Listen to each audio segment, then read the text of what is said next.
ठीक है, अब मेरी रिकॉर्डिंग भी हो रही है। तो मुझे, हाँ मुझे याद आ रहा है कि रेपलिट पे जब आप अपनी न्यू रेपो बनाते हैं तो आपको ये कोड बना हुआ मिलता है। जब आप HTML CSS जावास्क्रिप्ट की रेपो बनाते हैं आपको तीन फाइलें, ठीक है, index.html, स्टाइल डॉट CSS, ठीक है, और फिर उसके बाद आपको स्क्रिप्ट डॉट JS, ये तीन आपको बनी हुई मिलती हैं। अभी आपको ये तीन फाइलें बनी हुई मिलती हैं, आपकी स्टाइल डॉट CSS खाली होती है, आपकी स्क्रिप्ट डॉट JS खाली होती है, जबकि index.html में आपको इतना कोड बना हुआ मिलता है। रेपलिट वालों के लिए मैं बता रहा हूँ, और मोबाइल वालों के लिए और रेपलिट वालों के लिए ये बना हुआ मिलता है, जबकि PC वालों के लिए जो VS कोड पर है उनको फिलहाल तो ये खाली फाइल है ना, रेपलिट भी ये फाइलें खाली ही देता है, तो उनको फिलहाल इन फाइलों की जरूरत नहीं है, और रेपलिट वालों को भी इन फाइलों की जरूरत नहीं है, वो ये बस ऐसे ही खाली पड़ी हुई है, वो इनको पड़ा रहने दें, ठीक है। बाद में जब हम जावास्क्रिप्ट की तरफ आएंगे और CSS की तरफ आएंगे तब आपका इन फाइलों से काम होगा। लेकिन अभी आप सिर्फ HTML जब सीख रहे हैं तो आपको सिर्फ HTML से काम है, ठीक है। रेपलिट में आपको फाइलें मिल जाती हैं, वो अच्छी बात है, लेकिन PC वाले वाले फाइलें ना बनाएं। तो PC वालों ने क्या करना है, मैं अपना क्लोज करता हूँ VS कोड, ठीक है, और ये मेरा न्यू फोल्डर है, मैं इसको भी डिलीट कर देता हूँ। तो आपने क्या करना है, आपने राइट क्लिक करना है किसी भी जगह पे, आप अपने लोकल डिस्क F पे जाके या फिर लोकल डिस्क C में कहीं पे भी आप जाके, आप, मैं डेस्कटॉप पे ही बना लेता हूँ। मैं यहाँ पे राइट क्लिक करूंगा और मेरा यहाँ पर मेरा राइट क्लिक और न्यू पे आप जाएंगे और आप फोल्डर पे क्लिक करेंगे, तो आपका एक न्यू फोल्डर बन जाएगा। इस फोल्डर का आप नाम कुछ भी रख दें, मैं बस न्यू फोल्डर ही रखता हूँ, ठीक है। और फिर मैंने इसको कर दिया ओपन। अब जब मैंने इस न्यू फोल्डर को ओपन किया है तो अब इस फोल्डर में मुझे VS कोड को ओपन करना है, ठीक है, ताकि VS कोड में जब आप अपनी फाइल्स बनाते हैं, जैसे VS कोड में मैंने आपको बताया था तीन फाइल्स आपको रेपलेट में बनी हुई मिलती हैं, इसी तरह VS कोड में जब आप अपनी फाइल्स बनाते हैं तो वो फाइल्स कहीं ना कहीं तो जाके स्टोर होंगी, ठीक है। तो वो फाइल आप डिसाइड करेंगे कि वो आपकी फाइल जो है वो कहाँ जाके स्टोर होंगी। अब जैसे मैंने ये न्यू फोल्डर बनाया है, मैं इस न्यू फोल्डर को ओपन करूंगा, ठीक है, ये मेरा न्यू फोल्डर, अब देखो खाली फोल्डर है ये। इसमें मैंने राइट क्लिक किया और मैंने ओपन विथ कोड कर दिया, तो अब मेरा VS कोड इस फोल्डर के अंदर ओपन होगा। देखो यहाँ पे लिखा हुआ भी आ जाएगा न्यू फोल्डर, ये देखो ये मेरे फोल्डर का नाम बता रहे, न्यू फोल्डर, ठीक है। ये मेरी पहले वाली index.html खुली हुई थी, आपको कुछ इस तरह से दिखेगा, ठीक है। तो ये देखो यहाँ पे न्यू फोल्डर बता रहे, ये वो फोल्डर का नाम बता रहे जिस फोल्डर में मैंने VS कोड को ओपन किया है। अब इस फोल्डर में मैं यहाँ पे क्रिएट न्यू, ये जो फाइल है इस पे मैं क्लिक करूंगा और मैं दबाऊंगा index.html, ठीक है। तो मैंने आपने यही नाम रखना है, आपने अपने से कोई नाम नहीं रखना, आपने यही index.html नाम की आपने फाइल बना देनी है। अब ये देखो मैंने ये जो फाइल बनाई है ना, मैं अगर अपने फोल्डर में वापसी जाता हूँ तो ये देखो ये फाइल बनी हुई, मैंने आपके सामने ये न्यू फोल्डर बनाया था, इसके अंदर VS कोड को ओपन करके मैंने फाइल बनाई थी। ये फाइल मैंने यहाँ पे डायरेक्ट यूं यूं न्यू पे जाके मैंने नहीं बनाई, ये फाइल तो मैंने VS कोड के अंदर बनाई है। लेकिन क्योंकि VS कोड इस फोल्डर में खुला हुआ है तो जो मैं VS कोड में जो न्यू फाइल्स बनाऊंगा वो इस फोल्डर में सेव होती रहेंगी, ताकि बाद में आपको कभी भी ये जो ये आपने कोड लिखा है आपको ये इसको दोबारा एक्सेस करना है, तो आप आके इस फोल्डर में दोबारा right click open with code करेंगे तो आपकी ये फाइल वापसी से ये जितना भी फोल्डर है VS कोड में खुल जाएगा। और आपने इस वेबसाइट के अलावा किसी दूसरी वेबसाइट पे काम कर रहे हैं तो आप इस फोल्डर को बंद करो, न्यू फोल्डर बनाओ और उस पे वेबसाइट पे काम स्टार्ट कर दो, ठीक है। तो VS कोड में फोल्डर्स आप किस तरह वर्क करते हैं और आप अपनी फाइल्स को इस तरह से मैनेज कर सकते हो। तो अब हम आगे बढ़ते हैं। आप जब index.html, अच्छा रेपलेट में ये जो फोल्डर्स हैं, जैसे VS कोड में तो आपके अलग अलग फोल्डर होते हैं ना, आप जब न्यू वेबसाइट बनाओगे तो आप एक न्यू फोल्डर बनाओगे और फिर उस पर काम करना स्टार्ट करोगे। लेकिन रेपलेट में आपके फोल्डर्स नहीं होते, रेपलेट में आपकी होती है रेपल्स, ठीक है। तो जब आप अपनी एक न्यू रेपल बनाएंगे उसमें आपको एक खाली फोल्डर मिल जाएगा और फिर उस पर आप अपना काम स्टार्ट कर सकते हैं। फिर जब आपको किसी दूसरी वेबसाइट पे काम करना है आप अपनी उस रेपल को बंद करें, न्यू रेपल बनाएं और फिर उस पर काम स्टार्ट कर दें। फिर पहले वाली वेबसाइट पे आना है तो उस रेपल को बंद करके जो पहले वाली रेपल थी उसको खोल लें। तो ठीक है, तो इस तरह से आपका वर्क करता है। VS कोड में फोल्डर्स होते हैं जबकि रेपलेट पे रेपल्स होती हैं, वो भी एक तरह से फोल्डर्स ही होते हैं, बस उन्होंने नाम रेपल रखा हुआ है, ठीक है। तो आप index.html वाली फाइल बनाएंगे, इसमें आपने जाके, अच्छा रेपलेट वालों को ये बना हुआ मिलेगा, ठीक है, ये मैं VS कोड वालों के लिए बता रहा हूँ। index.html खाली फाइल होगी, इसके ऊपर आप क्लिक करेंगे आपकी यहाँ पे खुल जाएगी।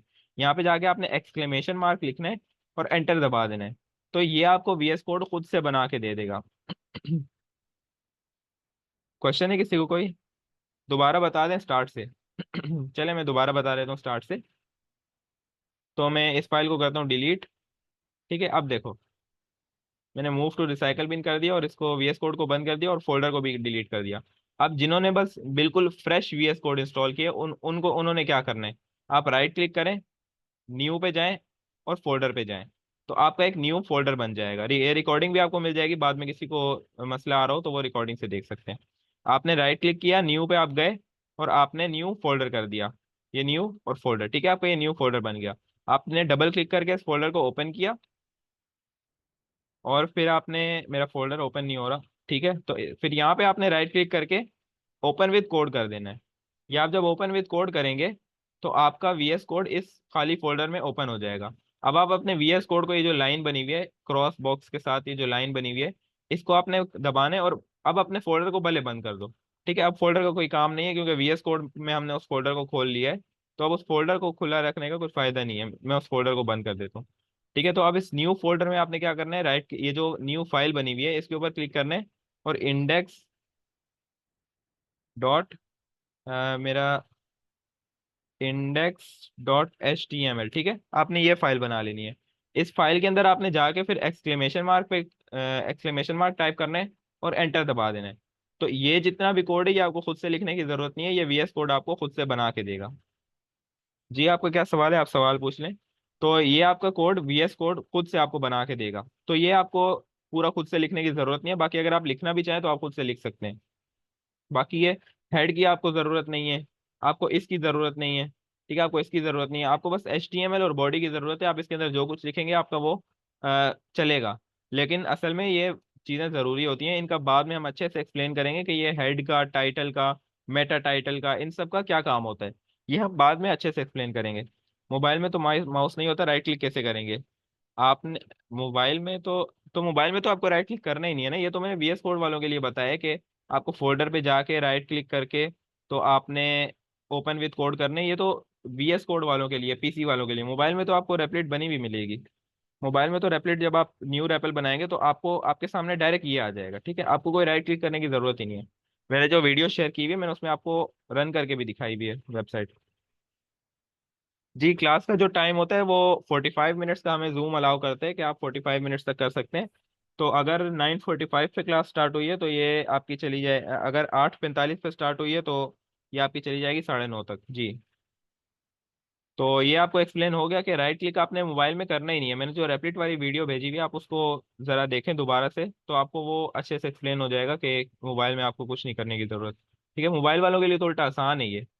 तो आपके सामने ये कोड आ जाएगा। अब इस कोड को पहले हम समझेंगे, ठीक है, अब हम इसमें कोड हम लिखेंगे बाद में।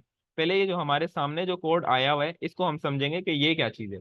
अब देखो, ये जो है ना हमारा, ये है, हम इसको बोलते हैं बॉयलर प्लेट कोड। अब बॉयलर प्लेट क्या होती है? बॉयलर प्लेट हमारा वो कोड होता है जो हमें अपना खुद का कोड चलाने से पहले जरूरी होता है। ठीक है, जैसे सी लैंग्वेज में अगर आप देखें तो सी लैंग्वेज में आपको क्या करना पड़ता है, मैं पता नहीं यहाँ पे किसी को सी लैंग्वेज आती है कि नहीं, लेकिन सी लैंग्वेज में पहले आपको हैशटैग इंक्लूड करना पड़ता है, हैशटैग इंक्लूड, ठीक है, फिर उसके बाद आप करेंगे STDIO, ठीक है, इस तरह से आप करते हैं।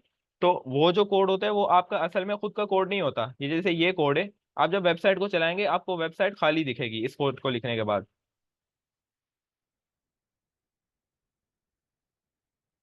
वीडियो आपको नहीं मिली, आप शायद वेब डेवलपमेंट की ग्रुप में ज्वाइन नहीं हुए हैं। तो वेब डेवलपमेंट का जो ग्रुप है, आप सर सैफ से कांटेक्ट करें या मुझसे कांटेक्ट करें, हम आपको ग्रुप में ऐड कर देंगे। बाकी अगर अगर वीडियो नहीं भी मिली आप मुझे पर्सनल में कांटेक्ट करें, मैं आपको वीडियो सेंड कर दूंगा। तो ये जो कोड है इसको हम कहते हैं boiler plate code. Boiler plate code अब वो कोड होता है जो कि खुद से कुछ नहीं कर रहा होता। जैसे ये कोड जो है, अब हम जब वेबसाइट चलाएंगे वेबसाइट हमारी खाली दिखेगी, क्योंकि बॉडी खाली है हमारी, ठीक है। ये कोड खुद से कुछ नहीं कर रहा, लेकिन ये कोड हमें अपना कोड चलाने में हेल्प करेगा, क्योंकि बॉडी के अंदर हम कुछ लिखेंगे तभी तो जाके हमारी वेबसाइट पे हमारी जो ये जो H1 है ये दिखेगी।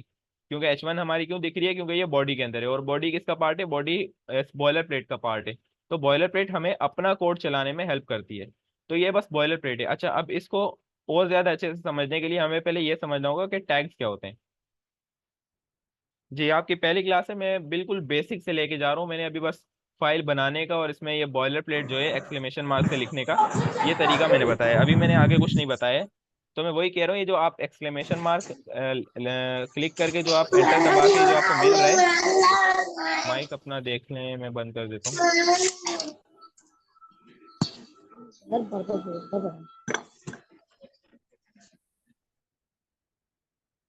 ठीक है, तो ये जो आपको बॉयलर प्लेट मिलता है, मैं पहले आपको ये एक्सप्लेन कर रहा हूँ कि ये जो बॉयलर प्लेट कोड है ये होता क्या है, ठीक है।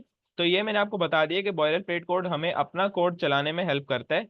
तो अब हम आगे समझते हैं कि ये, इसको डीपली समझने के लिए हमें पहले ये समझना होगा कि HTML टैग्स क्या होते हैं। तो HTML टैग्स को समझने के लिए मैं अपना एक्सकेलेटर ऑन करता हूँ। तो अब हम सीख लेते हैं अपने HTML टैग्स को। तो HTML टैग्स को समझाने के लिए मैं आपको एक चीज बताता हूँ, ये देखो। जैसे यहाँ पर जो है,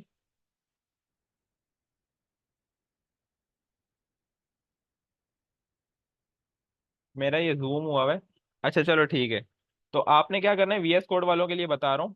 VS कोड वालों को वेबसाइट रन करने के लिए क्या करना है, ये जो बॉक्सेस बने हुए हैं इन बॉक्सेस पे आप जाएं, और यहाँ पर आप सर्च करें लाइव सर्वर, ठीक है। तो जब आप लाइव सर्वर जब सर्च करेंगे तो आपके सामने ये एक एक्सटेंशन आएगी। इस एक्सटेंशन पे आपने जाना है और इसको इंस्टॉल कर लेना है, ठीक है। यहाँ इंस्टॉल का बटन आपका आएगा, इसको इंस्टॉल कर लेना है। और फिर जब इंस्टॉल का हो जाएगा तो उसके बाद आपने VS कोड को एक बार बंद करके दोबारा से चला लेना है, ठीक है। तो आपने क्या करना है, दोबारा से बता रहा हूँ, बॉक्सेस पे जाना है, यहाँ पे जाके लाइव सर्वर सर्च करना है, आपके सामने ये आएगी, ये पर्पल कलर का लाइव सर्वर। इस पे जाके आपने इंस्टॉल कर लेना है। और फिर इंस्टॉल जब पूरा हो जाए तो एक बार VS कोड को बंद करके दोबारा से चला लें। तो अब आपने क्या करना है, अपनी index.html फाइल पे जाना है, और ये नीचे आपको गो लाइव का बटन दिख रहा होगा, ये रहा। ये आपका पहले नहीं होगा, आप जब एक्सटेंशन डाउनलोड करेंगे उसके बाद ये यहाँ पे आएगा, ठीक है, गो लाइव का। आपने गो लाइव पे क्लिक करना है, तो आपकी ये जो वेबसाइट का ये जो कोड है ये आपका चलने लग जाएगा आपके लोकल होस्ट में, ठीक है। तो ये मेरे अब पर्सनल मशीन पे मेरे ये वेबसाइट चल रही है। अब इस वेबसाइट में है कुछ भी नहीं, जैसे मैंने आपको बताया, बॉयलर प्लेट खुद कुछ नहीं कर रहा होता वेबसाइट पे, लेकिन वो आपको वेबसाइट पे अपना कोड चलाने में हेल्प करता है। तो जैसे अब मैं यहाँ पे जाता हूँ और ये बॉडी जो है, इसके अंदर मैं लिख देता हूँ हेलो, ठीक है। अब जब मैंने ये बॉडी के ओपनिंग और बॉडी के क्लोजिंग टैग के बीच में जब हेलो मैंने लिखा है, तो मेरा यहाँ पे आ गया। अब देखो, ये जो हेलो है मैं चाहता हूँ कि ये एक हेडिंग में दिखे, ठीक है। मैं चाहता हूँ ये हेलो किस में दिखे, एक हेडिंग में दिखे। तो मैं क्या करूंगा, इसको रैप कर दूंगा, ठीक है। मैं यहाँ पे यूं H1 लिखूंगा, और फिर मैं इसमें हेलो लिख दूंगा। तो अब ये जो मेरा हेलो है ये एक हेडिंग में दिख रहा है, देखो बड़ा हो गया ये। अपने माइक पर ध्यान रखा करें कि आपका माइक ओपन ना हो, ठीक है। तो अब ये मेरा जो हेलो है ये एक हेडिंग में दिख रहा है, सही। तो अब अगर मैं चाहता हूँ नहीं, ये जो हेलो है ये मेरा हेडिंग में नहीं दिखे, ये मुझे एक बटन में दिखे, ठीक है।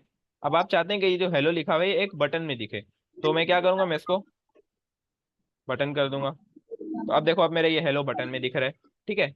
तो अब आप ये समझें कि जो आप वेबसाइट पे अपना कंटेंट ऐड कर रहे हैं, आपको HTML को बताना पड़ेगा कि ये जो आप ऐड कर रहे हैं ये क्या है, ये एक, मतलब ये एक बटन है या फिर ये एक आपका हेडिंग है, ये बटन है, ये टेबल है, ये है क्या असल में। तो जैसे मैं अब यहाँ पे आपको एक एग्जांपल देता हूँ। मैं अपनी वेबसाइट पे ऐड करना चाहता हूँ HELLO, ठीक है। ये मैं अपनी वेबसाइट पे ऐड करना चाहता हूँ। अब मैंने HTML को अब मैं HTML के पास गया और मैंने बोला इस हेलो को वेबसाइट पे ऐड कर दो। अब वेबसाइट को कैसे HTML को कैसे पता चलेगा कि ये हेलो को एक बटन में दिखाना है, या फिर ये हेलो को एक पैराग्राफ में दिखाना है, या फिर हेडिंग में दिखाना है, या फिर एक टेबल में दिखाना है, या फिर एक लिस्ट में दिखाना है। तो उसको पता कैसे चलेगा कि इसको किस चीज में दिखाना है। तो अगर हमारे पास कोई ऐसा तरीका होता है जिससे हम HTML को बता पाते कि ये जो हेलो है इसको एक बटन में दिखाओ, या फिर ये जो हेलो है इसको एक क्या कहते हैं उसमें दिखाओ, लिस्ट में दिखाओ, या फिर ये जो हेलो है इसको एक टेबल में दिखाओ। तो हम HTML को कोई ऐसा तरीका होता कि हम HTML को बता पाते कि इस हेलो को किस तरह से वेबसाइट पे दिखाना है, तो हमारे लिए आसानी हो जाती। आसानी कैसे हो जाती कि हम HTML को बता देते कि इसको किस तरह से यूज करना है। मैं मुझे माइक बंद करने पड़ रहे हैं। तो ठीक है, तो ये हेलो है। अब देखो, मैंने ये जो वेबसाइट लिखी है, अगर मैं इसके स्टार्टिंग में लिख दूं कि बटन, ठीक है, BUTTON, ठीक है। मैंने इसके स्टार्टिंग में लिख दिया बटन, और इसके मैंने एंडिंग में भी लिख दिया बटन, ठीक है। क्या हो रही है, राइटिंग थोड़ी सी बुरी है, इसको माउस से लिख रहा हूँ मैं। तो अब मैंने इस हेलो के स्टार्टिंग में लिख दिया बटन, और इसके एंडिंग में लिख दिया बटन। तो अब HTML को पता चल जाएगा कि हाँ, यहाँ से बटन स्टार्ट हो रहा है, यहाँ पे बटन एंड हो रहा है, तो इसके बीच में जितनी भी चीज है इसको एक बटन में दिखाओ। तो HTML इसको बटन में दिखा देगा। उसी की तरह अगर मैं इसको इसके स्टार्टिंग में लिख दूं हेडिंग, और इसके एंडिंग में लिख दूं हेडिंग, तो इस बार मैं टेक्स्ट से लिखता हूँ HEADING, ठीक है। मैंने इसके स्टार्टिंग में लिख दिया हेडिंग, और फिर मैंने इसके इस तरफ भी लिख दिया हेडिंग। तो अब HTML को पता चल जाएगा कि हाँ यार, ये स्टार्टिंग में हेडिंग लिखा हुआ है, एंडिंग में हेडिंग लिखा हुआ है, तो इसके बीच में जो भी चीज़ है इसको एक हेडिंग में दिखाना है। तो ये समझ आ रही है सबको कि ये मैं क्या बोल रहा हूँ, कि मतलब हम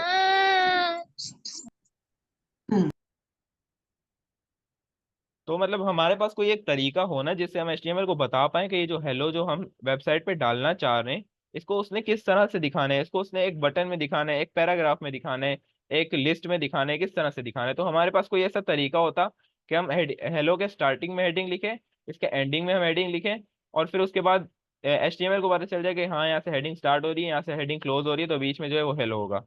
ठीक है। तो बीच में जो हेलो है उसको उसने एक हेडिंग की तरह दिखाना है। अच्छा अब देखो, ये जो हेडिंग है, क्या पता हमें हेडिंग के अंदर हेडिंग लिखना हो। ठीक है। जैसे अब जैसे हमारी हेडिंग है, हेडिंग के अंदर हम भी अक्सर हेडिंग लिखते हैं ना, कि जैसे दिस इज अ हेडिंग, और वो उसके दोनों तरफ हेडिंग हेडिंग होता है। तो एचटीएमएल को कैसे पता चलेगा कि कौन सी चीज टैग है और कौन सी चीज हम वाकई में वेबसाइट के अंदर ऐड करना चाहते हैं। तो कोई ऐसा रूल हम ऐड कर पाते हैं कि जिससे हम एचटीएमएल को बता पाते हैं कि ये जो हमने लिखा हुआ है ये एक टैग के लिए, और ये जो हमने लिखा हुआ है ये वाकई में वेबसाइट में ऐड करने के लिए। तो हम क्या करते हैं, हम टैग के दोनों तरफ ये लगा दें, less than sign, greater than sign. ठीक है। और फिर इधर लेस देन साइन, और फिर इधर ग्रेटर देन साइन। अब एचटीएमएल को पता चलेगा कि हाँ जिसकी तरफ ये दो साइन है उसके बीच में जो चीज है ये एक टैग है। तो एचटीएमएल को पता चल गया कि एक टैग ये रहा, एक टैग ये रहा। तो ये हेडिंग का स्टार्टिंग टैग, हेडिंग का क्लोजिंग टैग। तो इसके बीच में जो चीज है उसको एक हेडिंग की तरह दिखाना है। ठीक है। तो इस तरह से हम HTML को बता पाते हैं कि यार ये एक हेडिंग टैग है, ये हेडिंग टैग, यहाँ पे ये टैग है, यहाँ पे ये टैग है, तो इसके बीच में जो भी चीज़ है वो ये टैग है। जैसे अब जैसे मैं इस हेडिंग पे जाता हूँ, इस हेडिंग को मैंने चेंज कर दिया बटन। ठीक है। तो इस हेडिंग को मैंने चेंज करके बटन कर दिया, और फिर इसको भी मैंने चेंज करके कर दिया बटन। ठीक है। अपने माइक्स को देखा करें, अपने माइक्स को क्लोज कर दिया करें, क्यों बार बार ओपन हो रहे हैं। मैं बार बार क्लोज कर रहा हूँ फिर ओपन हो जाते हैं। ठीक है। तो अब हमने यहाँ पे स्टार्टिंग में बटन कर दिया, एंडिंग में भी बटन कर दिया। तो अब एचटीएमएल को पता चल गया कि हाँ ये जो लेस देन साइन है और ग्रेटर देन साइन है, इसके बीच में जो लिखा हुआ है बटन, ये एक टैग है। ठीक है। तो लेस देन साइन और ग्रेटर देन साइन का क्या काम है कि एचटीएमएल को बताना है कि हाँ ये एक टैग है। जैसे मैं हेलो के इधर और इधर ये लगा दूं, तो एचटीएमएल इसको टैग की तरह ट्रीट करेगा। एचटीएमएल ये नहीं ट्रीट करेगा कि हेलो को वेबसाइट पे ऐड करना है। एचटीएमएल समझेगा ये भी एक टैग है। ठीक है। तो हम टैग्स के स्टार्टिंग में लेस देन साइन और ग्रेटर देन साइन लगाते हैं, और हम जो वाकई में हमें वेबसाइट पे ऐड करना है उसको हम ऐसे ही लिख देते हैं। ठीक है। तो उसको हमें कोई टैग की तरह कोई जरूरत नहीं होती। तो अब मैंने इसके हेलो के स्टार्टिंग में बटन लिख दिया है, एंडिंग में मैंने बटन लिख दिया है, और ये इन दोनों को मैंने टैग भी बना दिया है। तो मतलब एचटीएमएल के स्टार्टिंग में बटन टैग आ गया, ओपनिंग टैग, और हेलो के एंड में एक बटन का क्लोजिंग टैग आ गया। तो एचटीएमएल को पता चल गया कि हाँ यहाँ से लेकर यहाँ तक बटन है, तो इसके बीच में जो भी है उसको एक बटन की तरह दिखाना है। अच्छा ठीक है, तो ये तो हमारा मसला चलो हल हो गया। ठीक है। अब एक और मसला आ गया कि अब HTML को कैसे पता चलेगा कि हेडिंग बटन का जो टैग है वो स्टार्ट कहाँ पे हो रहा है और एंड कहाँ पे हो रहा है। जैसे अब समझ लो, अब एक और एग्जांपल मैं आपको देता हूँ, यहाँ से लेकर ये जितना भी है, हमें लेट से दो बटन चाहिए। ठीक है। हमें दो बटन चाहिए, इसको हम हेलो की जगह कुछ और कर देते हैं।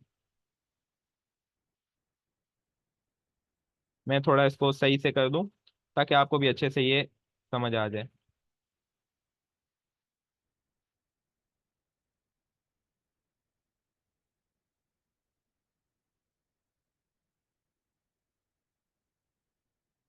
अच्छा अब देखो, ठीक है, इसको मैं कर देता हूँ हेलो टू। ठीक है।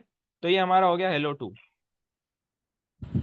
मैं एक पेन लेके इसको यहाँ पे क्लोज भी कर देता हूँ।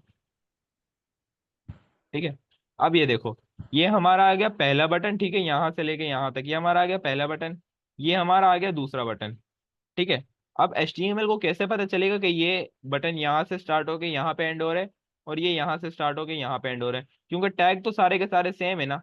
टैग देखो, टैग सारे के सारे सेम है। अब क्या पता HTML समझे कि ये यहाँ से स्टार्ट होके यहाँ पे एंड हो रहे हैं और उसके बीच में कुछ है ही नहीं, तो HTML खाली बटन दिखा दे, और इसको इस, या फिर HTML ये करे कि यहाँ से लेके यहाँ तक समझे कि ये पूरा का पूरा एक बटन है, तो ये ये मुझे जितना भी है क्लोज ये होने सारा दो। का सारा बटन में दिखा दे। तो ये तो मसला है भाई, ये तो एरर आएगा। ठीक है।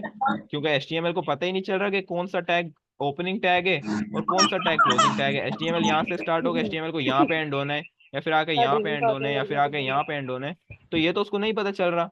तो ये तो हमारे लिए मसले वाली बात है। तो अगर हमारे लिए कुछ, अगर हम कुछ ऐसा कर पाते कि हम HTML को बता पाते कि क्लोजिंग टैग कौन सा है, तो हम मतलब स्टार्टिंग टैग और क्लोजिंग टैग को हम थोड़ा सा डिफरेंट कर देते हैं। ठीक है।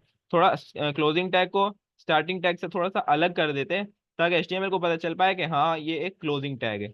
तो अब हम क्या करते हैं, हम क्लोजिंग टैग में हम एक लेस देन साइन लगा लेते हैं, जैसे यहाँ पे आपको दिख रहा होगा, ठीक है, ये वाला साइन, ये है साइन स्लैश का, ठीक है, ये हमने यहाँ पे स्लैश ऐड कर दिया। अब मैं बताता हूँ ये स्लैश का काम क्या है, ठीक है, और हम यहाँ पे आए, हमने यहाँ पे भी स्लैश कर दिया। अच्छा, अब एचटीएमएल को पता चलेगा कि हाँ, अब एचटीएमएल क्या करेगा, जो ये यहाँ से एचटीएमएल चलते हुए आ रहे हैं, ठीक है, क्योंकि एचटीएमएल कोड को लाइन बाय लाइन कर चलाता है, ठीक है, ये मैंने पहला बटन लिखा है और उसके बाद जो मैंने दूसरा बटन लिखा है, तो एचटीएमएल पहले इसको चलाएगा और फिर उसके बाद ये इसको चलाएगा, तो एचटीएमएल लाइन बाय लाइन चलते हुए आ रहे हैं। तो ये एचटीएमएल लाइन बाय लाइन चलते हुए आ रहे हैं, ठीक है। एचटीएमएल ने देखो यहाँ पे एक बटन का ओपनिंग टैग है, तो एचटीएमएल ने ये बटन को यहाँ पे ओपन किया और ये चलता गया। अब इसको एक क्लोजिंग टैग चाहिए, ठीक है, बटन का टैग ओपन तो हो गया, अब इसके बाद इसको इस बटन का क्लोजिंग टैग चाहिए। अब इसके बीच में जो कुछ भी आ रहा हो वो ये इसको एक बटन में डालता जाएगा, ठीक है। जैसे ही इसको एक क्लोजिंग टैग मिलेगा, ये बटन को वहां पे क्लोज कर देगा। तो इसके बीच में जो कुछ भी आया, इसको इसने बटन में डाल दिया। फिर ये एचटीएमएल यहाँ से आगे गया, ठीक है, यहाँ पे ये आया, इसको यहाँ पे बटन का एक और ओपनिंग टैग मिल गया, ठीक है। तो यहाँ से फिर ये बटन बटन ने इसने बटन को यहाँ से ओपन किया, और फिर उसके बाद एक सेकंड में अपने लैपटॉप को चार्ज पे लगा दूं।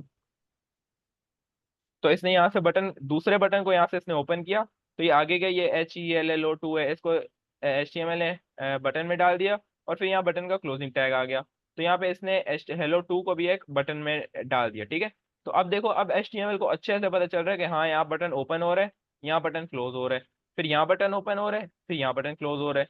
तो मतलब ये हमारा आ गया एक ओपनिंग टैग, ये हमारा आ गया क्लोजिंग टैग, फिर आ गया दूसरा ओपनिंग टैग, फिर आ गया दूसरा क्लोजिंग टैग। अब आप यहाँ पे देखो, ये सेम चीज नहीं है, ये सेम चीज नहीं है हमारी। बटन का ओपनिंग टैग, बटन का क्लोजिंग टैग, तो इसके बीच में जो कुछ भी है ये हेलो, ये एक बटन में दिखेगा। फिर दूसरे बटन का ओपनिंग टैग, दूसरे बटन का क्लोजिंग टैग, तो इसके बीच में जो कुछ दिखेगा वो दूसरे बटन में दिखेगा। तो अब अगर मैं इसको सेव करता हूँ और मैं यहाँ जाता हूँ, तो मुझे यहाँ पे दो बटन दिखेंगे, ठीक है। देख लो, अब मैं यही अगर इसको बटन से चेंज करके हेडिंग कर दूं, जैसे हेडिंग को हम हेडिंग नहीं लिखते, हेडिंग को हम H1 लिखते हैं, ठीक है। ये जब मैं हेडिंग का टैग जब समझाऊंगा, तो मैं आपको अच्छे से एक्सप्लेन करूंगा कि हेडिंग को हम हेडिंग क्यों नहीं लिखते, इसको हम H1 क्यों लिखते हैं, ये मैं आपको बाद में एक्सप्लेन करूंगा। अभी फिलहाल हम सिर्फ टैग को समझ रहे हैं। टैग्स को, टैग के नेम अलग अलग होते हैं। आपको स्क्रीन शो नहीं हो रही है, आपका कोई इशू आ रहा होगा। अब देखो, अब ये हेलो और हेलो टू है, अब ये बटन में नहीं दिख रहे, अब ये हमारे हेडिंग्स में दिख रहे हैं, ठीक है। तो अब मेरा हेलो और हेलो टू है, ये हमारे हेडिंग्स में दिख रहे हैं, ये हमारे बटन में नहीं दिख रहे। यही अगर मैं यहाँ पे एक यूएल बना लूँ और मैं इनको एलाइज बना दूं, एक सेकेंड बस, एलाइज, ठीक है। अब देखो, अब मेरा हेलो वन और हेलो टू जो है, ये मेरे एक लिस्ट में दिख रहे हैं, लिस्ट में, ये देखो जैसे लिस्ट होती है, ये मेरे एक लिस्ट में दिख रहे हैं। तो इनको मैं अच्छे से आगे आपको एक्सप्लेन कर दूंगा कि लिस्ट क्या होती है और H1 टैग क्या होते हैं, बटन टैग क्या होते हैं। लेकिन मैंने यहाँ पे आपको समझा दिया कि जो टैग्स होते हैं ये होते क्या है असल में, और टैग्स की जरूरत ही क्यों पड़ी, हम टैग्स को लगाते ही क्यों हैं। तो ये जरूरत पड़ी हमें टैग्स लगाने की, ठीक है। तो टैग्स को हम इसलिए लगाते हैं ताकि हम अपने HTML को बता पाएं कि ये जो हमने बीच में लिखा हुआ है ये असल में किस तरह से दिखाना है।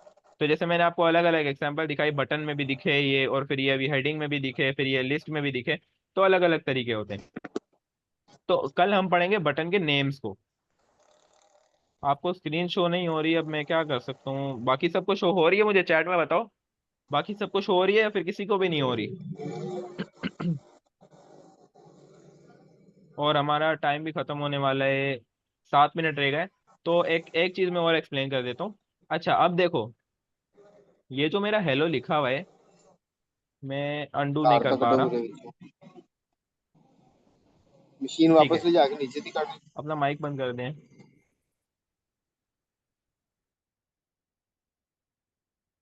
ठीक है, सबको हो रही है, ठीक है। तो अब देखो, ये जो बटन है, अब आप सोच रहे होगे ठीक है चलो सर समझ आ गए कि ये बटन का ओपनिंग टैग आ गया, बटन का क्लोजिंग टैग आ गया, मतलब हमें हेलो को वेबसाइट पे किस तरह से दिखाना है, वो हम HTML को ये ओपनिंग और क्लोजिंग टैग से समझा सकते हैं कि जो बीच में जो लिखा हुआ है इसको दिखाना है किस तरह से पेज पे। लेकिन ये बटन जो है जैसे मैंने अभी बताया कि बटन के लिए बटन होता है, ठीक है, और हेडिंग के लिए लेकिन हेडिंग नहीं होता, हेडिंग के लिए होता है H1। तो हर बटन के अपने अलग अलग, मतलब हर टैग के अपने अलग अलग नेम्स होते हैं, ठीक है। जैसे मतलब आपने अगर बटन लिखना है, तो बटन जो आप ये लिख रहे हो, ये आपको HTML ने दिया हुआ है कि हाँ अगर आप बटन लिखोगे तो ये एक बटन में दिखेगा।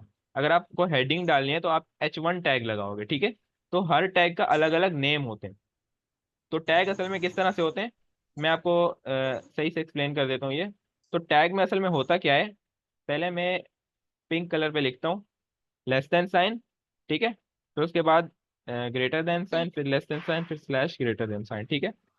तो ये हमारा, मैं ये आपको थोड़ा थोड़ा सा टाइम रह गया, मैं आपको ये टैग्स तो मैंने एक्सप्लेन कर दिया कि टैग्स होते क्या हैं, लेकिन अब मैं ये एक्सप्लेन कर रहा हूँ कि टैग नेम्स क्या होते हैं। ठीक है। गई हो। तो अब हम यहाँ पे लिखते हैं टैग नेम। ठीक है। अब मैं इसको कर देता हूँ बड़ी पिंक। जगह। क्यों बार बार माइक ओपन हो रहे हैं यार, मुझे पहले ही टाइम कम रह गया हमारे पास। ठीक है। तो ये मैंने ओपन कर दिया इसको और मैंने इसमें लिख दिया टैग्स नेम। ठीक है। अब देखो, अब आपको सही से एक्सप्लेन हो रहा होगा कि ये होता क्या है। तो टैग का बस एक रूल होता है कि बस आपको टैग का नेम जो है उसको लेस देन साइन और ग्रेटर देन साइन में रैप करना है, और जो क्लोजिंग टैग है उसमें बस एक स्लैश को आपने ऐड कर देना है। बस और कुछ भी नहीं है इसमें, बस इतना कुछ मुश्किल नहीं है। सही है ना। तो आपने क्या करना है, यहाँ पर एक ये स्लैश ऐड कर देना है। मैं थोड़ा सा इसको पतला करूँ तो इस तरह से। ठीक है। अच्छा, और बीच में आपका क्या आ जाएगा, कंटेंट।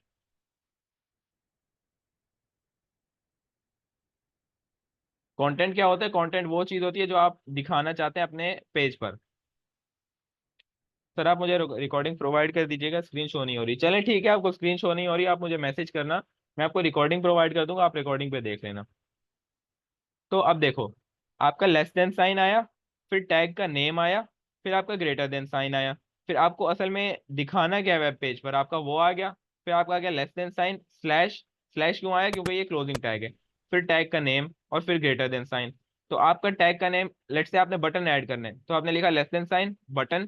ठीक है। फिर ग्रेटर देन साइन, फिर बटन के अंदर आपने क्या ऐड करना है, आपने वो डाला। फिर लेस देन साइन स्लैश क्योंकि क्लोजिंग टैग है, फिर बटन और फिर ग्रेटर देन साइन। ये देखो, लेस देन साइन, फिर टैग का नेम जो कि है H1, और फिर आ गया ग्रेटर देन साइन। फिर आ गया टैग का कंटेंट जो कि है हेलो, मतलब हम ये H1 यानी हेडिंग के अंदर हम दिखाना क्या चाहते हैं। और फिर आएगा लेस देन साइन, फिर स्लैश क्योंकि ये क्लोजिंग टैग है, फिर आ जाएगा टैग का नेम, और फिर आ जाएगा ग्रेटर देन साइन। तो इस तरह हमारा एक पूरा टैग कंप्लीट हो जाता है। तो अब आप पूछ रहे होगे कि टैग के कौन कौन से टैग्स होते हैं, असल में ऐसे कौन कौन से टैग्स होते हैं जिससे हम अपने कंटेंट को अलग अलग तरीके से दिखा सकते हैं।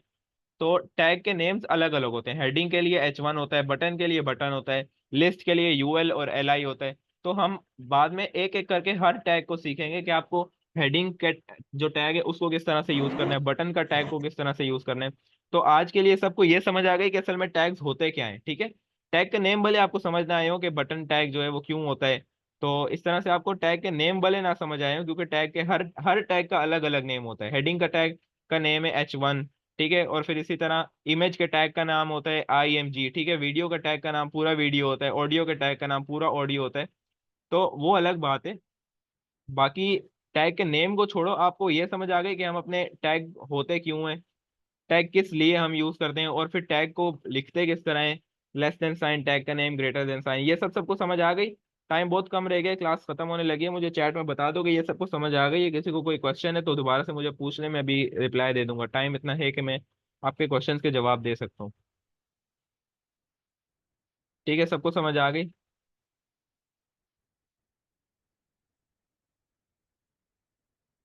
ठीक है। तो कल से फिर हम टैग के नेम्स को देखेंगे। कल हम देखेंगे कि किस किस तरह के अलग अलग टैग्स होते हैं HTML में, क्योंकि टैग हम अपने से नहीं लिखते। टैग्स के नेम जो है ये हमें HTML ने प्रोवाइड किए हुए होते हैं कि आपने अगर इमेज डाली है तो आप यही वाला टैग का नेम यूज करोगे, कोई दूसरा नहीं करोगे। तो ठीक है ना। तो इस तरह टैग के अलग अलग नेम्स होते हैं। एक एक करके हम हर टैग के ऊपर से जाएंगे और हम देखेंगे कि कौन से टैग का क्या नेम होता है और उसको किस तरह से यूज करना है। ठीक है। तो हम कल फिर हम हेडिंग टैग को देख लेंगे, पैराग्राफ टैग को देख लेंगे और बटन टैग को कल देख लेंगे। ठीक है। फिर उसके बाद हम आगे इमेजेस की तरफ, लिस्ट की तरफ, टेबल्स की तरफ। स्क्रीन अगर वाइट रखें तो प्रोमिनेंट नहीं होगा, उल्टा स्क्रीन अगर मैं वाइट रखूंगा तो आप लोगों के लिए मुश्किल होगी देखने में, क्योंकि रात का वक्त है, लाइटें अक्सर बंद की हुई होती हैं, तो इस वजह से वाइट स्क्रीन जो है चुभती है आंखों में। जैसे अभी मैं इसको वाइट कर दूं तो ये देखो ये आंखों में चुभेगा, मेरी भी आंखों में चुभ रही है। ठीक है। तो वाइट में अगर आपको वाइट देखना है तो देख लें, अगर आपको किसी, ज्यादातर अगर कह रहे हैं कि वाइट स्क्रीन करें तो वाइट कर लेते हैं, नहीं तो डार्क ही सही है। मेरे लिए तो पर्सनली डार्क ज्यादा सही लगती है, बाकी अगर ज्यादा कह रहे हैं कि वाइट करें तो वाइट कर देंगे, कोई इशू ही नहीं है। सीखना ही तो है, बस आप डार्क पे सीखें या वाइट पे सीखें, बस सीख लें। ठीक है ना। तो इसकी प्रैक्टिस करें सारे। बाकी इसमें तो प्रैक्टिस करने वाला कुछ है ही नहीं, आज हमने बस थ्योरी पढ़ी है, इसको हमने सिर्फ समझा है।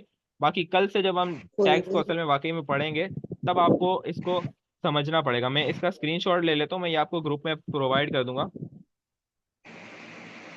तो बाकी आज के लिए बस ये थ्योरी थी, बाकी कल से हम वाकई में टैक्स को देखेंगे। तो ये मैंने अपने बिल्कुल बेस्ट जिस तरह मुझसे हो सकता था मैंने अच्छे से एक्सप्लेन किया है आपको। पहले आपको प्रॉब्लम समझाई कि असल में प्रॉब्लम कहाँ आ रही है और उसका सॉल्यूशन बताया, तो इस तरह से सही से आपको समझ आ गई। टाइम बहुत कम रह गया, किसी को क्लास एंड हो सकती है। तो अल्लाह हाफिज, कल फिर मिलते हैं, कल हम फिर टैक्स को डिस्कस करते हैं, ठीक है। अल्लाह हाफिज एवरीवन।